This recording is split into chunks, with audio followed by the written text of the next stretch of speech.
معزز سامعین کرام، السلام علیکم ورحمۃ اللہ وبرکاتہ۔ جیسا کہ آپ حضرات کو الحمدللہ معلوم ہوگا کہ تاریخ کے متعلق بیان چل رہا تھا، آج چوتھی قسط آپ کے سامنے انشاءاللہ بیان کی جائے گی۔ معزز حضرات، 1857 عیسوی کی جنگ میں مولانا جعفر تھانیسری کو پھانسی کا حکم ہوا۔ مولانا یحییٰ کی داڑھی کے بال اکھاڑے گئے۔ جب پھانسی کا حکم ہوا تو ان کو امبالہ سے لاہور لے جایا گیا۔ تو کس حال میں لے جایا گیا؟ مولانا جعفر تھانیسری لکھتے ہیں کہ ہمارے ہاتھوں میں ہتھکڑیاں تھی، پیروں میں بیڑیاں تھی، جسم پر جوڑیانہ لباس تھا، اور جیسے ہی لاہور لے جایا گیا، لاہور کا جیل کا سپرنٹنڈنٹ ہمیں دیکھ کر کہنے لگا کہ یہ ملا ایسے باز نہیں آئیں گے، ان کے لیے لوہے کے پنجرے بنوائے جائے۔ لہٰذا ہمارے لیے لوہے کے پنجرے بنوائے گئے اور پھر ہمیں ان کے اندر کھڑا کر دیا گیا، ان کے اندر ڈال دیا گیا۔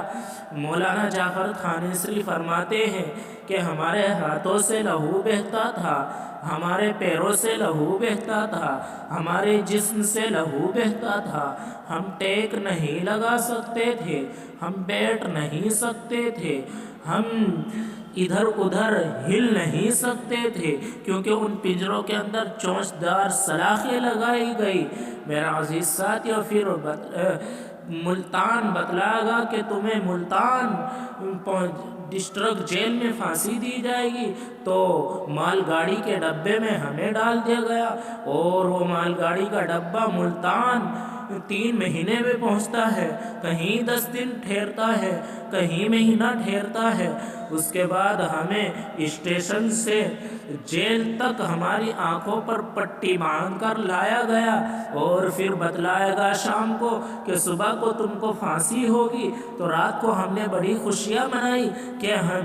ہم تو گنہگار تھے، ہم سمجھتے تھے کہ ہم تو بہت گنہگار ہیں، سیاہ کار ہیں، اگر بستر پر موت آتی تو شاید بخشش ہو سکتی یا نہیں ہو سکتی، لیکن اب تو ادھر آپ پھانسی دو گے تو ادھر ہم رسول اللہ صلی اللہ علیہ وسلم کے حوض کوثر پر جا کر ملاقات کر لیں گے۔ صبح کو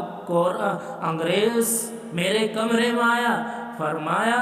مولانا جعفر تھانیسری فرماتے ہیں کہ مجھے دیکھ کر، ہمارے چہرے کو دیکھ کر فرمایا کہ مولویو تمہیں کیا ہوا کہ تم خوشیاں مناتے ہو؟ فرمایا کہ ہم اس لیے خوشی مناتے ہیں کہ ہم سمجھتے تھے کہ ہم بہت گنہگار ہیں، سیاہ کار ہیں، اور اب تو ادھر تم پھانسی دو گے، ادھر ہم رسول اللہ صلی اللہ علیہ وسلم کے حوض کوثر پر جا کر ملاقات کر لیں گے۔ تو اس انگریز نے کہا کہ مولیو، جس موت سے تم خوش ہوتے ہو، تم کو وہ موت بھی نہیں دی جا سکتی۔ مستحق دار کو حکم نظر بندی ملا، کیا کہوں کیسے رہائی ہوتے ہوتے رہ گئی۔ جب مولانا کو کالا پانی لے جانے لگا، اور تو مولانا کے بچوں کو بلایا گیا، جو 8 سال کا مولانا کا بچہ مجھ کو سلاخوں میں دیکھ کر رونے لگا، اور مولانا کی بیوی بھی رونے لگی۔ مولانا جعفر تھانیسری فرماتے کہ میری بیوی بھی رونے لگی۔ فرمایا کہ بچے، گھبرانے کی ضرورت نہیں ہے، ہمت ہارنے کی ضرورت نہیں ہے، اگر تیرے باپ کی زندگی خدا نے بچائی تو واپس آئے گا، ورنہ حوض کوثر پر ملاقات کر لوں گا۔ دوستو، یہ لوگ بڑے عجیب تھے، ان کی بڑی قربانیاں تھیں، ان کی قربانیوں کی وجہ سے یہ دیش،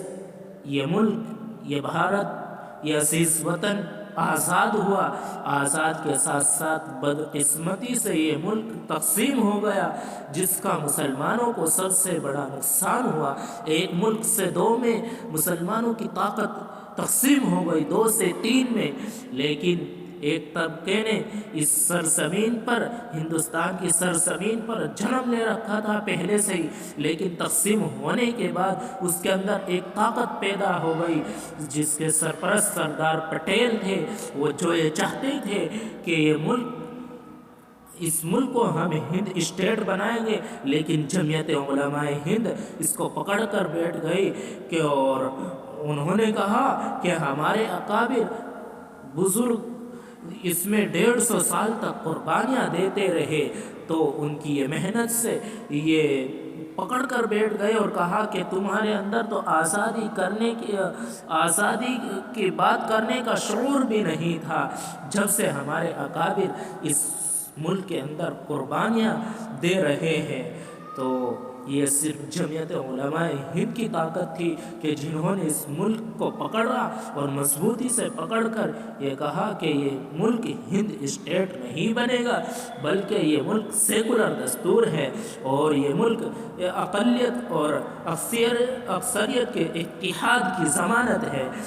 میرا عزیز ساتھیو، یہ جیسے ہی 1864 عیسوی کے بعد سے لے کر 1867 عیسوی تک یہ حالت ہو گئی تھی کہ